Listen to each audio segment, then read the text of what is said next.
Mr. President, Excellencies, ladies and gentlemen, as we reflect on the theme of this session, the call for unity in diversity in the pursuit of peace, development, and human dignity, it is evident that we must reimagine international cooperation to align with the complex realities of the 21st century.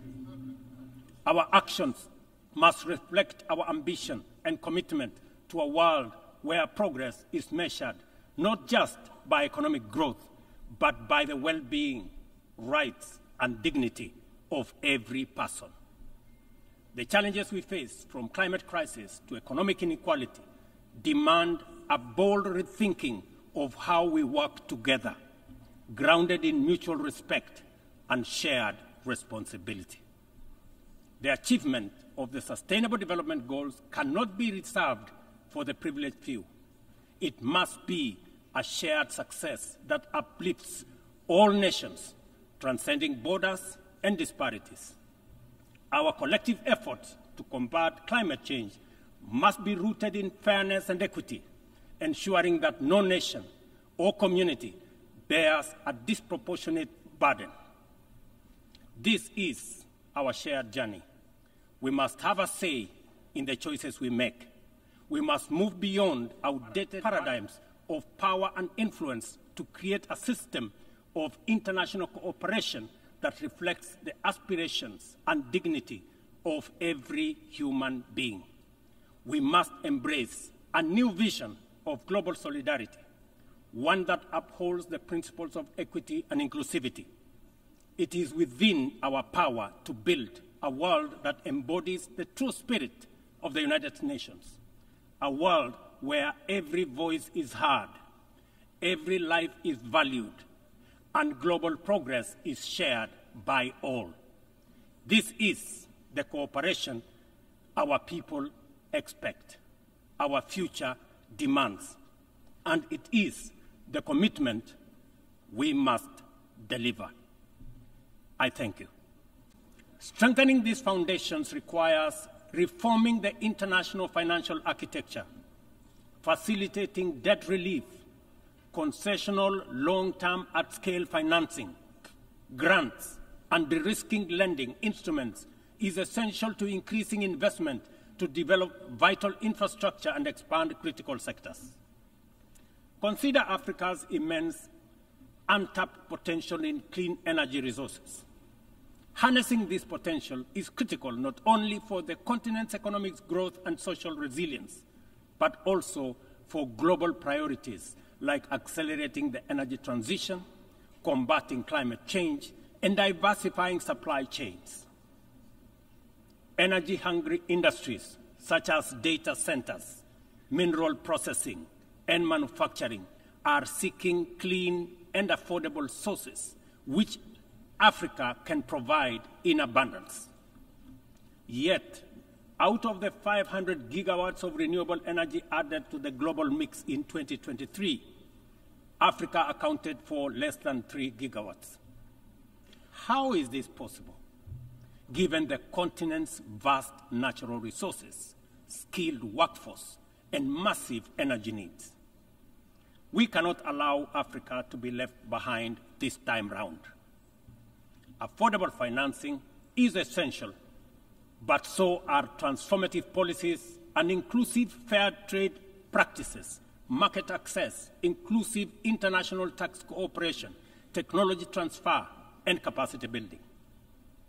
This is why, at COP28, we launched the Africa Green Industrialization Initiative, aimed at unlocking investments for the continent's immense opportunities.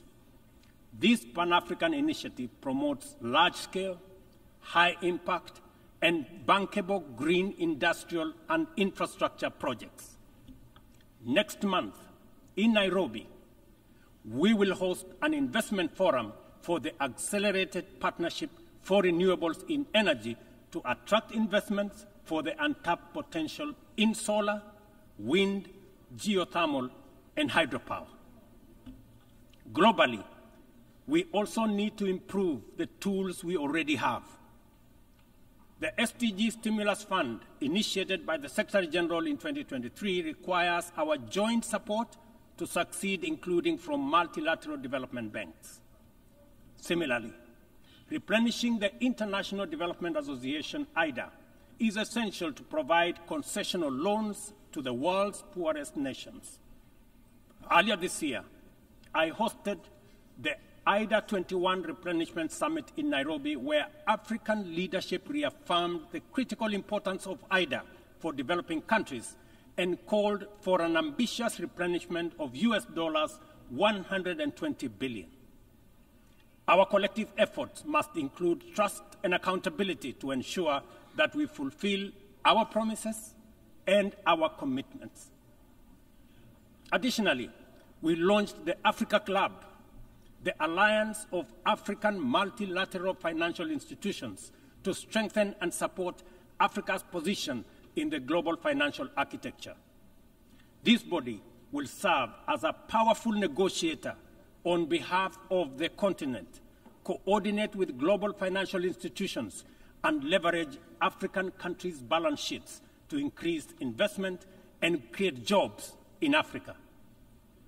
We believe that African institutions such as the Afrexim Bank, Trade and Development Bank, the Africa Finance Corporation, among others, understand the continent even better. As part of the reform of the international financial architecture, we must not only reform the multilateral institutions, but also support and stop bias against these African institutions.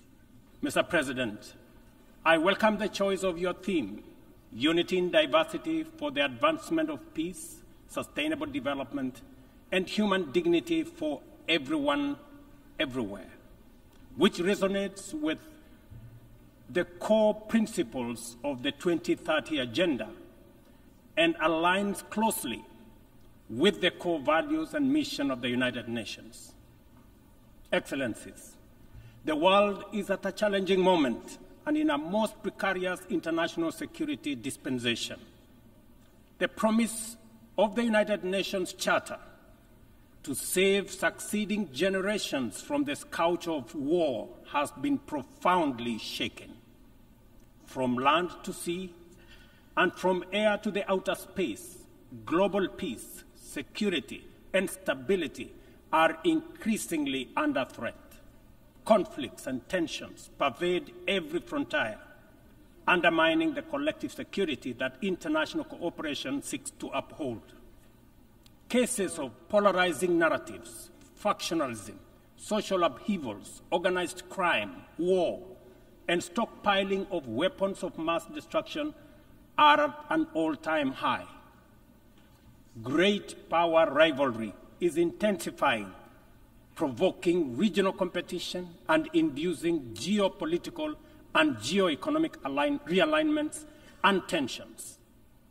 The subtle nuances of them versus us has produced negative coalitions, wars, tensions, as well as eroded trust and confidence in global multilateral system.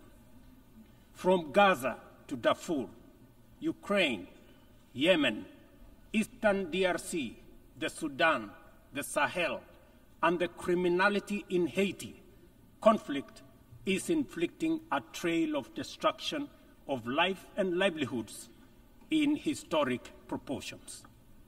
These conflicts have become battlegrounds for armed factions, external interventions, and proxy wars, resulting in unprecedented anarchic situations and long-lasting negative repercussions on global stability and economic development.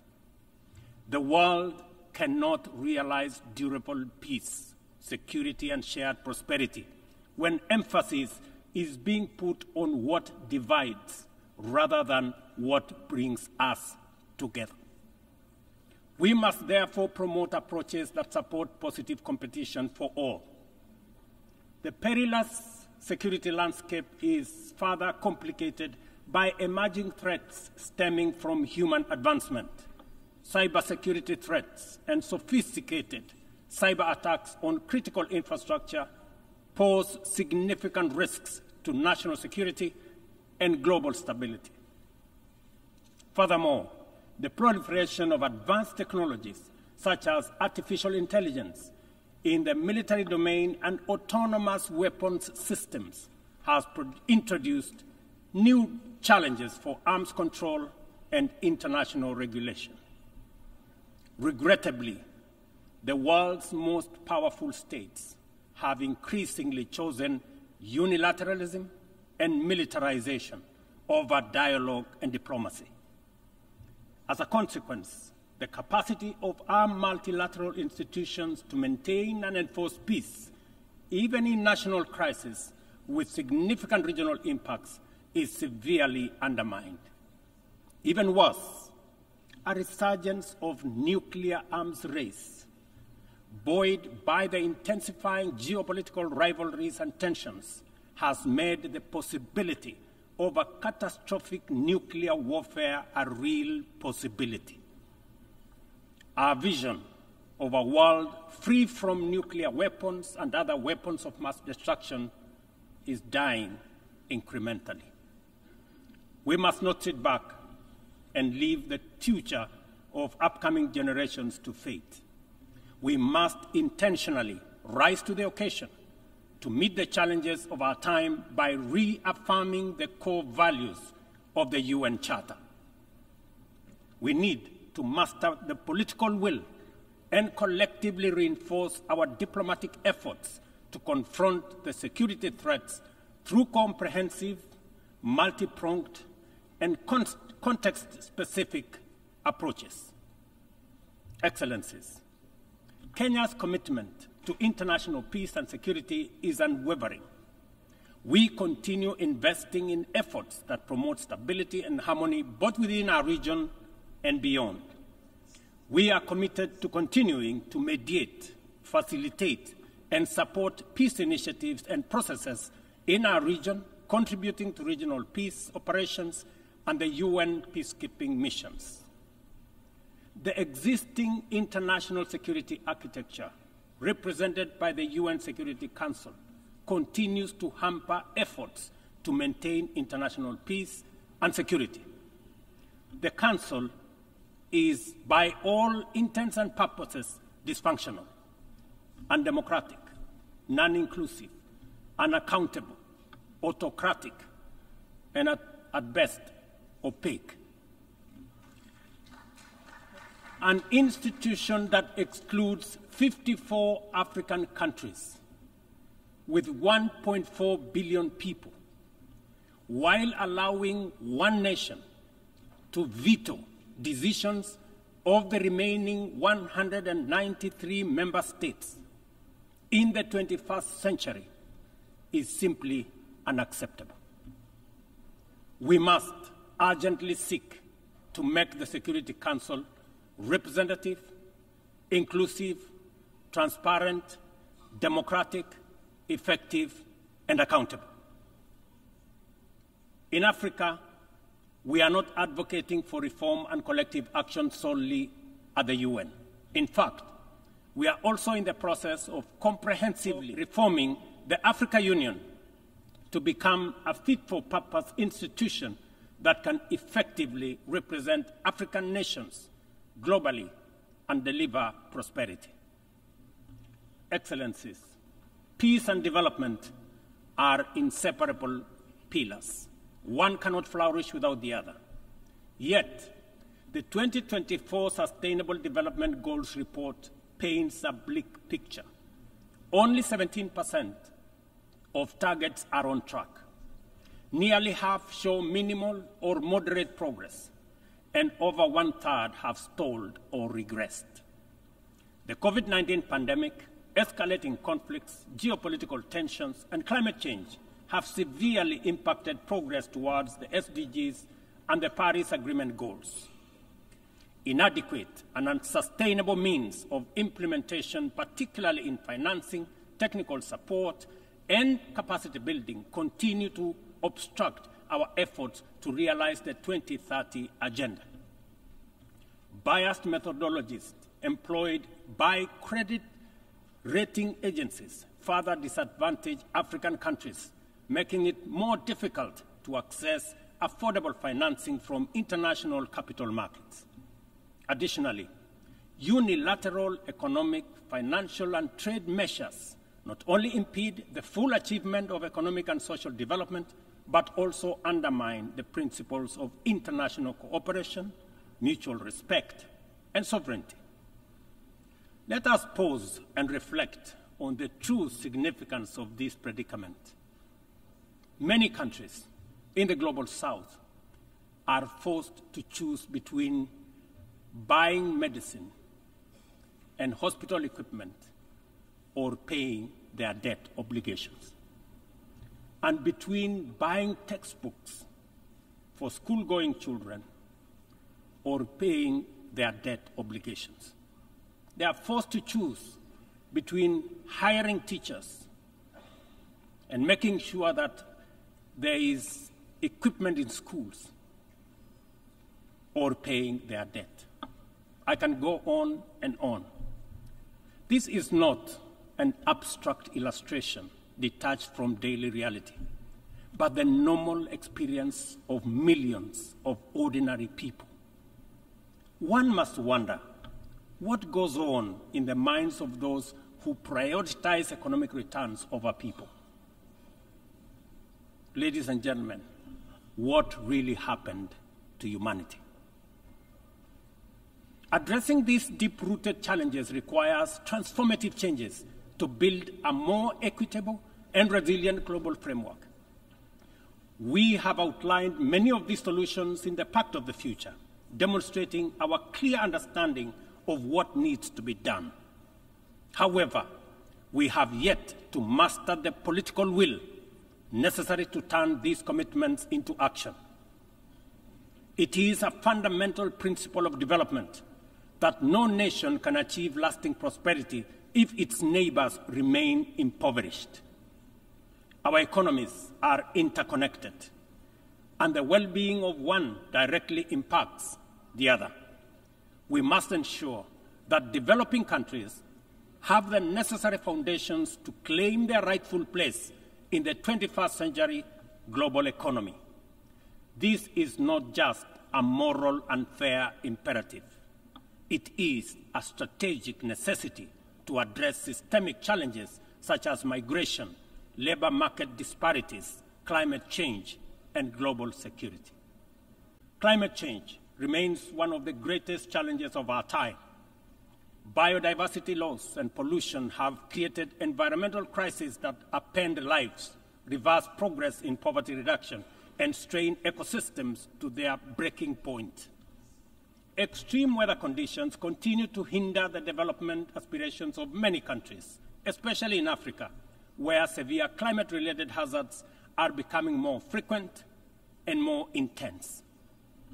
In 2022, over 110 million people in Africa were directly affected by climate-related disasters, resulting in more than $8.5 billion in economic damages. According to the Emergency Event Database, there were approximately 5,000 fatalities, though the toll is likely to be higher due to underreporting. We are at a crossroads, and the path to correcting the climate course is clear. COP29, to be held this November in Baku, Azerbaijan, presents a critical milestone in ensuring that the solutions we implement are rooted in fairness and opportunity for everybody. However, the new climate financing goal expected at COP29 faces significant hurdles as deep disagreements persist over who should contribute and how much funding is needed. Without swift resolution, these divisions risk derailing our collective progress on climate action, just as the global situation becomes increasingly urgent. Let me be clear.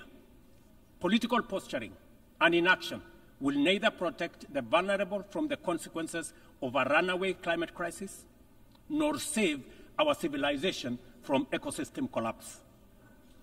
It is therefore critical that all nations step forward to meet this moment with ambition and responsibility. As we confront the escalating impacts of climate change, we must also recognize the interconnected environmental challenges we face, such as plastic pollution, which continues to wreak havoc on ecosystems and threatens global sustainability. It is imperative that we adopt a robust global plastics treaty during the 5th round of negotiations in Busan in the Republic of Korea this November.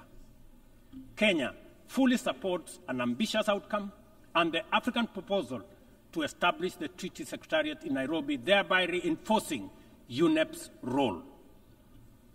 It is indeed unfortunate and regrettable, ladies and gentlemen, that UNEP is the only body where secretariats of conventions created under it are increasingly being carved out and located elsewhere.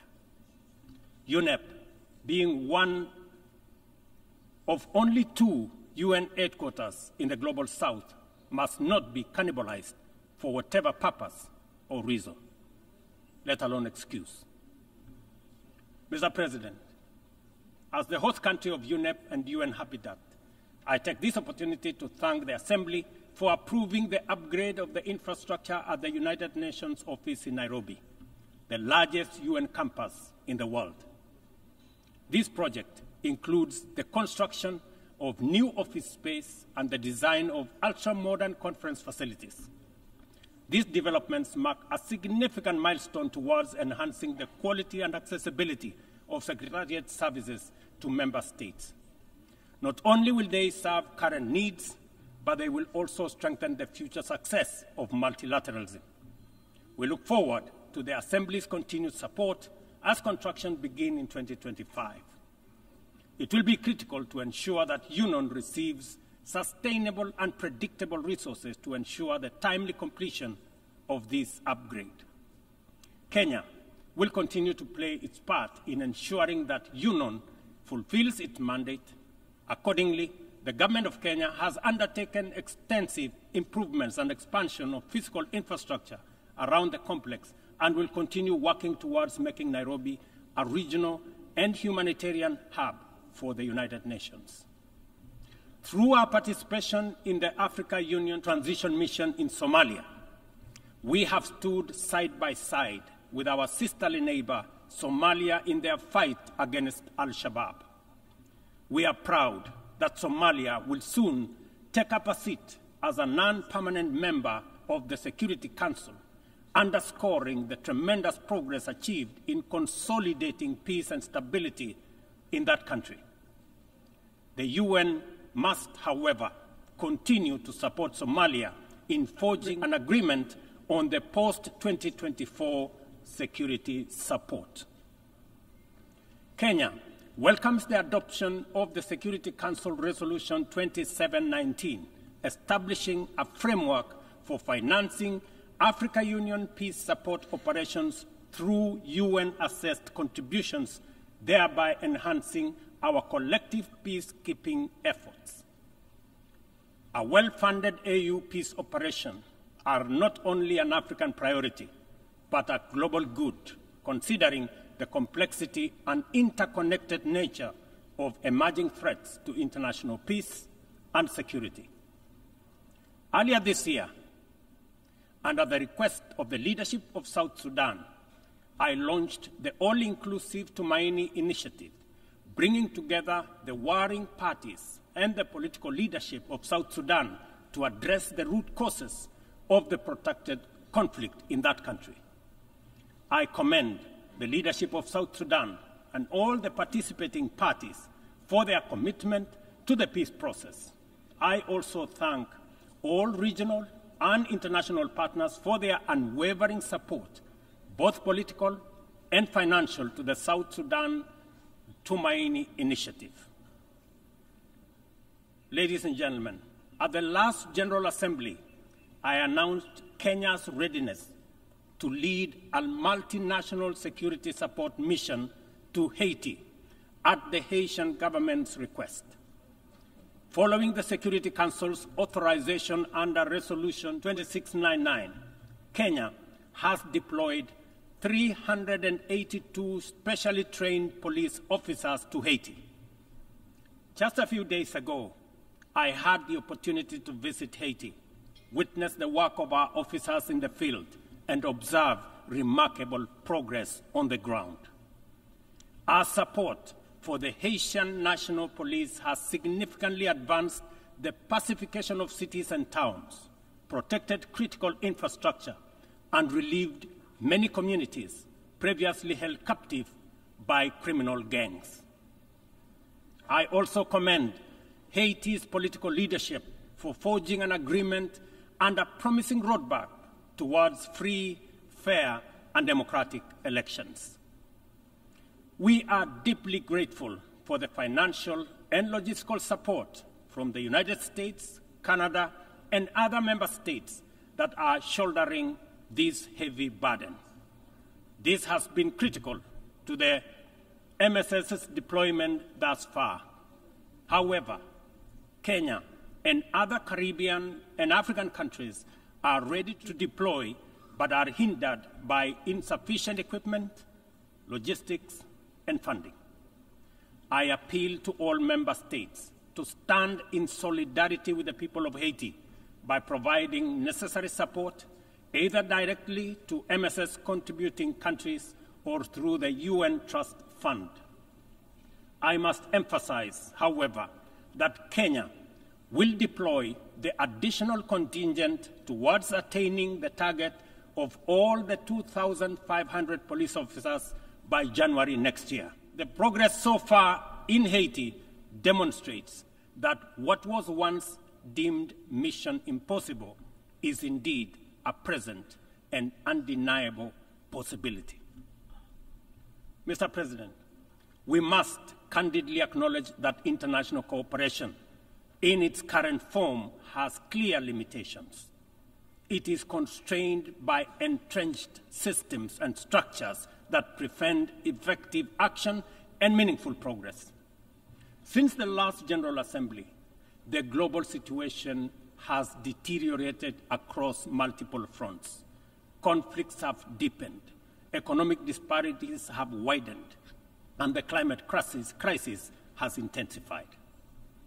To address these challenges, we must rethink and reform global collaboration mechanisms, making them much more responsive, adaptable, and impactful.